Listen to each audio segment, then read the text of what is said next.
After multiple no-shows and refuses to work overtime, they fired him.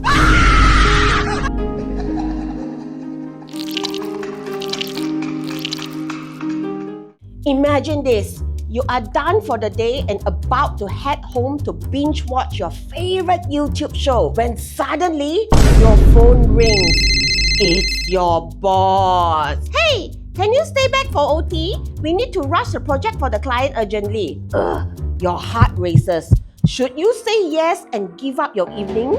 Or do you risk saying no to boss and face the consequences? In tonight's Cerita Hantu Kerja, we are exploring one real-life case of employee who refused overtime and faced terrifying consequences. Our story takes place in the cinema in the 80s. Back then, a projector operator manually handled film reels, adjusting the projector to ensure movies ran smoothly for the audience. Unlike today, the process is automated with digital projection systems managed by cinema technicians. In December 1983, a cinema projector operator who had worked for 12 years refused to adapt to a new automated system that reduced the staff from 3 to 2. Despite the system lightening the workload, he refused to follow his new midnight and weekend shift. He stopped doing overtime and even left his post during a show. The company warned him multiple times, but he didn't listen. He said he refused to help because the company didn't meet his demand to hire another operator. Boy, pandai kotor our projector operator demand. By February 1984, the company had enough.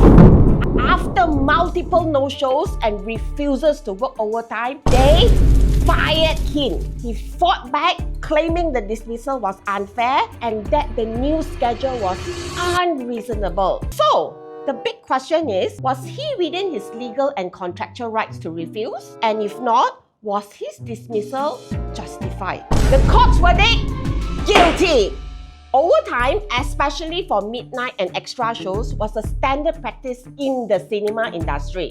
The projector operator's appointment letter clearly stated that he was required to work on public holidays and perform shift duties as required by the nature of the entertainment business. After weighing all the facts, the court ruled that his refusal to follow the company's lawful instructions, including working overtime, constituted misconduct. Since overtime had always been part of the job, his refusal was a breach of contract.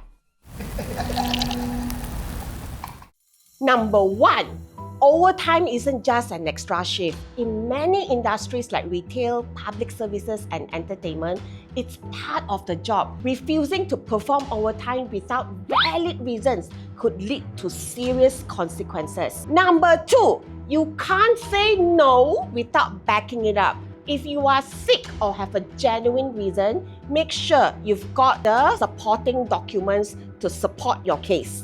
Number 3. Always check your contract properly. If it says you are required to work overtime and you refuse, it could be seen as misconduct. In both cases, the courts ruled that overtime was part of the job and refusing it was considered insubordination.